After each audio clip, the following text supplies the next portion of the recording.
and another vlog. তো আজকের ভিডিওটা অনেক অনেক স্পেশাল, কারণ প্রবাসী জীবন দেখেন, প্রবাসী যারা কাজ কাম করে সবসময় কাজে ব্যস্ত থাকে, একমাত্র হচ্ছে ফ্যামিলির জন্য, ফ্যামিলির ভালোর জন্য সবাই খালি প্রবাসীরা আজকাল শুধু কষ্ট করে।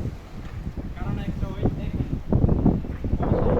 কষ্ট করতেছে, একদমই বুঝবেন কেমন কষ্ট করতেছে। দেখেন আসলে প্রবাসী জীবনটাই অনেক কষ্ট, ফ্যামিলি ছাইরা সব কিছু ছাইরা তারপরে এই প্রবাস জীবনে কাজে ব্যস্ত, কর্মে ব্যস্ত, কেউ মানে ফ্রি তেমন হইতেছে না, মানে বেশি ডিউটি হইতেছে প্রায় লোকেরই।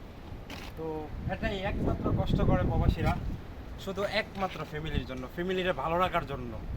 এটাই প্রবাসীদের মূল উদ্দেশ্য থাকে। তো আমারও উদ্দেশ্য এটাই।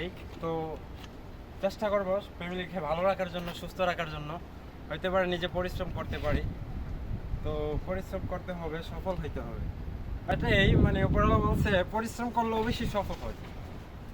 পরিশ্রম যদি করেন, পরিশ্রমের মাধ্যমে সফল হয়, পরিশ্রম ছাড়া সফল হওয়াটা সম্ভব না। সুদ ঘুষ খায়া হইতে পারে আপনি সফল হইতে পারেন, আপনার ওইটা সারা জীবন থাকবে না, একদিন দেখবেন সব কিছু শেষ। আর পরিশ্রম করে যেটা করবেন সেটা সফল।